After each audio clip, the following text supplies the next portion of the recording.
Bonjour, je te retrouve avec bonheur. Je reconnais que les sujets que nous étudions ces jours-ci sont un peu particuliers. Mais vois-tu, jusqu'à présent, tu consommais du cérélac, du toloman. Maintenant, tu commences à consommer une alimentation solide. Nous lirons dans le livre de Jean chapitre 16, les versets 22 à 24. Tu as trouvé? Tu as ton cahier de 300 pages, la pointe et la Bible. Et lisons donc Jean 16, versets 22 à 24. Vous donc aussi, vous êtes maintenant dans la tristesse, mais je vous reverrai, et votre cœur se réjouira, et nul ne vous ravira votre joie. En ce jour-là, vous ne m'interrogerez plus sur rien. En vérité, je vous le dis, ce que vous demanderez au Père, il vous le donnera.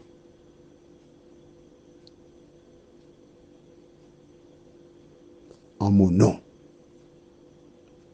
Jusqu'à présent, vous n'avez rien demandé en mon nom. Demandez et vous recevrez afin que votre joie soit parfaite.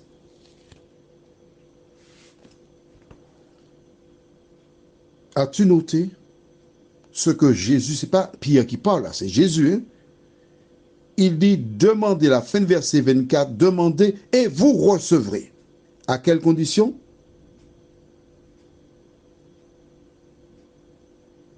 Dis-moi.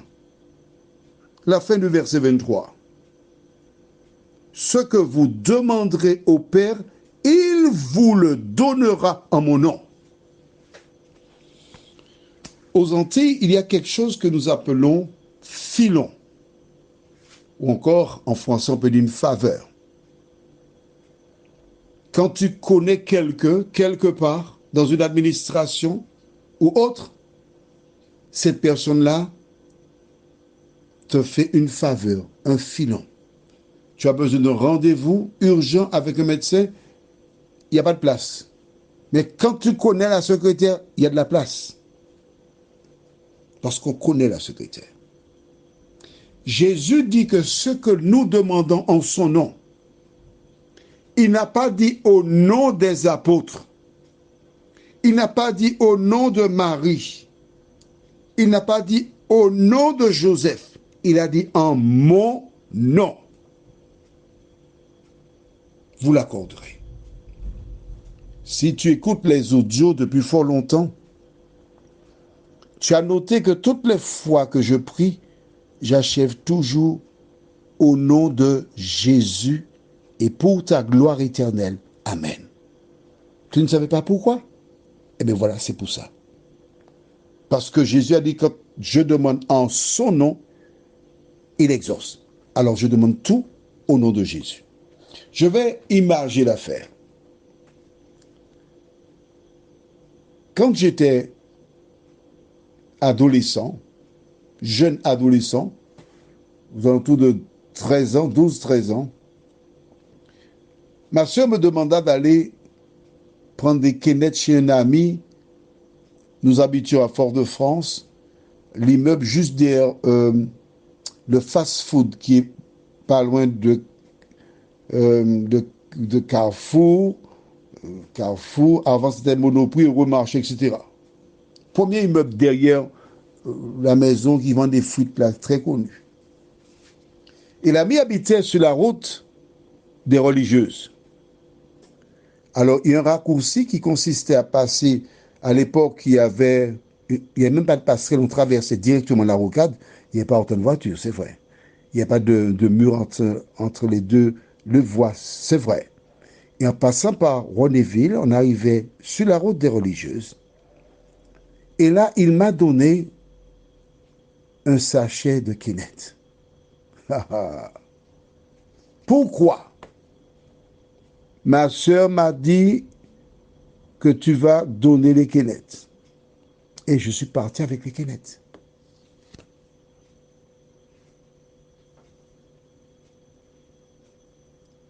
Pourquoi?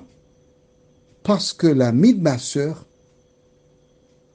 avait convenu déjà avec lui pour les kénettes. Et voilà pourquoi, parce que ma sœur m'a envoyé, j'étais au nom de ma sœur prendre les kénettes. Et je suis reparti avec le sachet rempli de kénettes. Sauf que il faisait un peu chaud, il était vers 11 heures.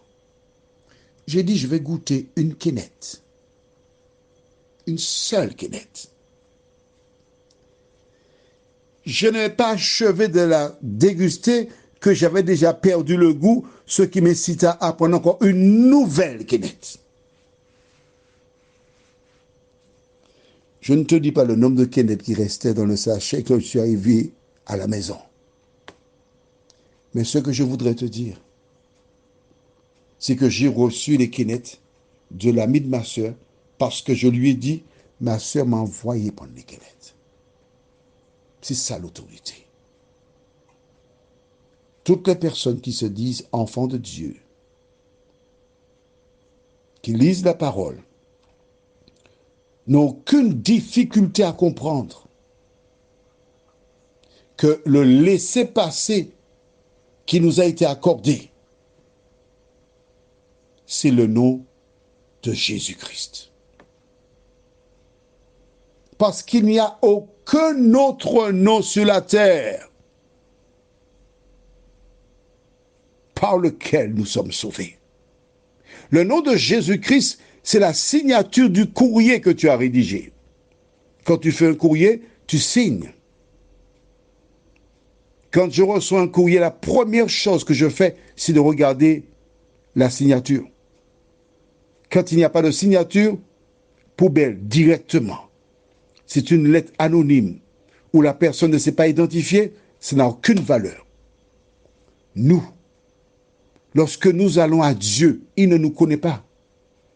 C'est le sang de Jésus qui est sur ta personne, qui est connu, qui permet à Dieu de t'entendre. Et à partir du moment que tu viens au nom de Jésus, toutes les portes s'ouvrent. Mais attention, il y a des conditions à remplir.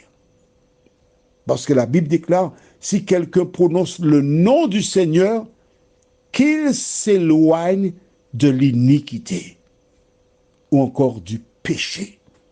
Si tu prononces le nom de Jésus-Christ, tu ne peux pas prononcer le nom de Jésus et vivre en contradiction avec sa parole.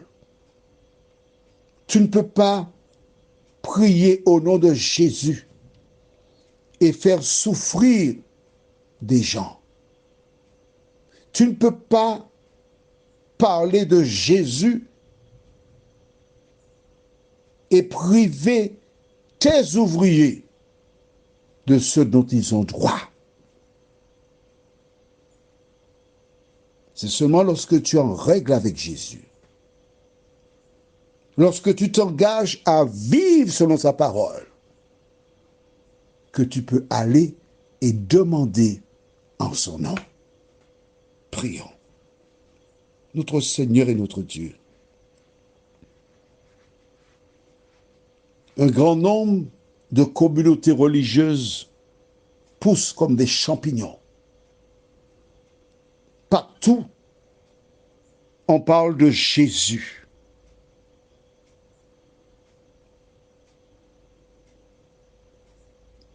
Cela ne m'effraie pas. Au contraire. Car dans ta parole, tu nous as informés que plusieurs feront des miracles, chasseront des démons, prophétiseront. Et tu leur diras, je ne vous ai jamais connus. Pourtant, c'est au nom de Jésus. Seigneur, permets que la personne sincère qui te cherche de tout son cœur prenne le temps pour lire la Bible afin de ne pas être trompé, Merci Seigneur de nous garder, de nous diriger, de nous fortifier, de nous conserver ton amour et ta bonté. Et quand tu reviendras au milieu d'une flamme de feu, merci de nous prendre avec toi, nous t'en prions. Au nom de Jésus pour ta gloire éternelle. Amen. Je te souhaite une bonne journée. Et j'espère te retrouver, si Dieu veut, demain. Et n'aie pas peur.